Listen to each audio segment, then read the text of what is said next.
Baik, bismillahirrahmanirrahim. Assalamualaikum warahmatullahi wabarakatuh. Kita lanjutkan perkuliahan kita. Topik pada perkuliahan kali ini adalah pengangguran, inflasi, dan kebijakan pemerintah.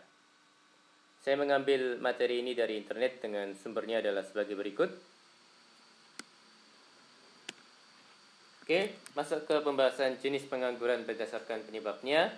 Ada pengangguran normal, friksional, ada pengangguran siklikal, ada pengangguran struktural, dan ada pengangguran teknologi. Pengangguran normal, ya ada beberapa poin. Pengangguran sebanyak 2 atau 3% dari jumlah tenaga kerja, full employment. Para penganggur tidak ada pekerjaan bukan karena tidak dapat memperoleh pekerjaan, tetapi karena sedang mencari. Oke, saya ulangi. Para penganggur tidak ada pekerjaan bukan karena tidak dapat memperoleh pekerjaan, tetapi karena sedang mencari kerja lain yang lebih bagus. Pengangguran siklikal diakibatkan karena berkurangnya permintaan agregat AD, ya kalau saya tidak salah agregat demand, yang menyebabkan perusahaan mengurangi pekerjaan atau menutup perusahaan, mengakibatkan pengangguran akan bertambah. Pengangguran struktural disebabkan karena perubahan struktur ekonomi. Contoh, adanya barang baru yang lebih baik, ekspor produksi industri sangat menurun oleh karena persaingan yang lebih serius dari negara-negara lain. Kemerosotan itu akan menyebabkan kegiatan produksi dalam industri turun, pekerja terpaksa diberhentikan dan menjadi pengangguran.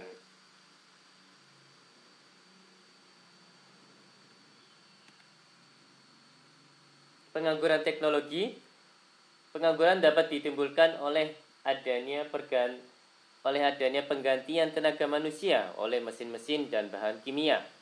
Pengangguran diakibatkan oleh karena mesin dan kemajuan teknologi. Contohnya adalah revolusi industri. Oke, masuk ke pembahasan jenis pengangguran berdasarkan cirinya. Ada beberapa poin. Ada pengangguran terbuka, ada pengangguran tersembunyi, ada pengangguran bermusim, dan ada setengah menganggur. Pengangguran terbuka. Pengangguran ini tercipta sebagai akibat pertambahan lowongan pekerjaan yang lebih rendah dari pertambahan tenaga kerja. Mengganggu secara nyata dan penuh waktu. Sedangkan pengangguran tersembunyi, di banyak NSB, seringkali didapati jumlah pekerja dalam suatu kegiatan ekonomi adalah lebih banyak dari yang sebenarnya diperlukan, supaya dapat menjalankan kegiatannya dengan efisien. Kelebihan tenaga kerja yang digolongkan dalam pengangguran tersembunyi. Banyak terjadi di sektor pertanian dan jasa. Pengangguran musiman. Pengangguran yang terjadi terutama di sektor pertanian dan perikanan.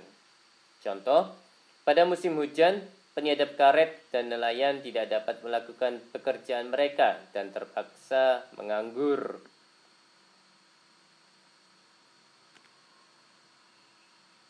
Setengah menganggur. Orang yang tidak menganggur tetapi tidak pula bekerja penuh waktu dan jam kerja jauh lebih rendah dari yang normal. Mereka mungkin bekerja hanya 1 hingga 2 hari seminggu atau 1 hingga 4 jam sehari.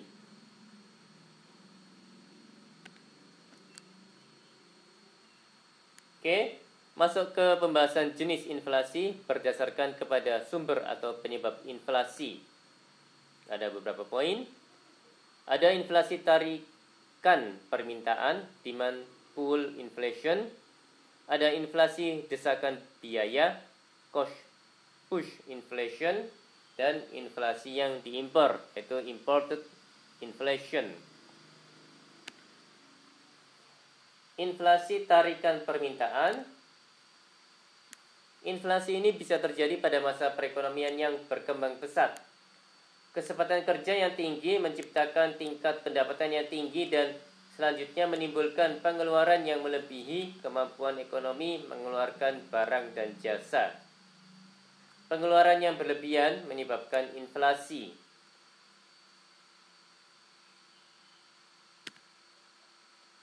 Demand pull inflation juga bisa terjadi pada masa perang atau ketidakstabilan politik yang terus-menerus.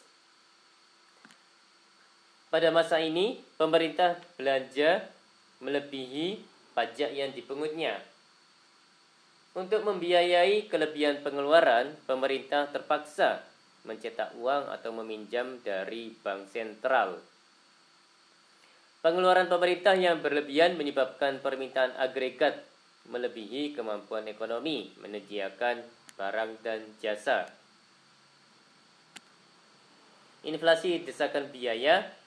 Apabila perusahaan-perusahaan masih menghadapi permintaan yang bertambah, mereka akan berusaha menaikkan produksi dengan cara memberikan gaji dan upah yang lebih tinggi kepada pekerjaannya dan mencari pekerja baru dengan tawaran pembayaran yang lebih tinggi.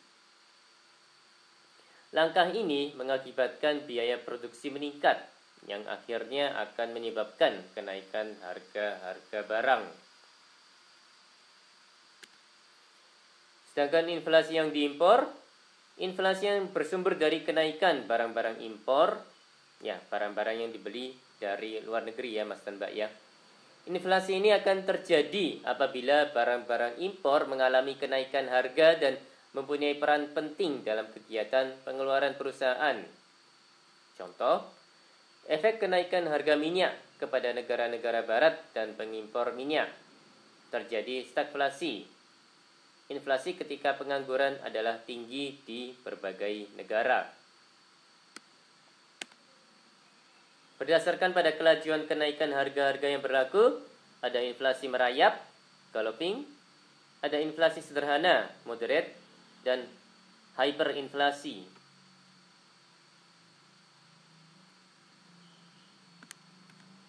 Inflasi merayap, proses kenaikan harga-harga yang lambat jalannya. Tingkat inflasi tidak melebihi 2% atau 3% setahun. Sedangkan inflasi sederhana, inflasi mencapai 5% sampai 10% setahun. Inflasi yang tidak mudah dikendalikan. Negara-negara tidak menghadapi hyperinflasi, akan tetapi juga tidak mampu menurunkan inflasi pada tingkat yang rendah. Sedangkan hyperinflasi, inflasi di mana proses kenaikan harga-harga sangat cepat, yang menyebabkan tingkat harga menjadi 2 atau beberapa kali lipat dalam masa yang singkat.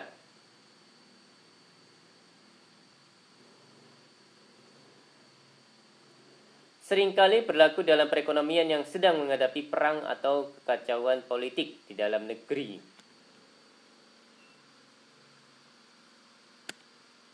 Baik, demikian dari saya. Mohon maaf kalau ada kata-kata yang salah. Terima kasih atas perhatiannya. Wassalamualaikum warahmatullahi wabarakatuh.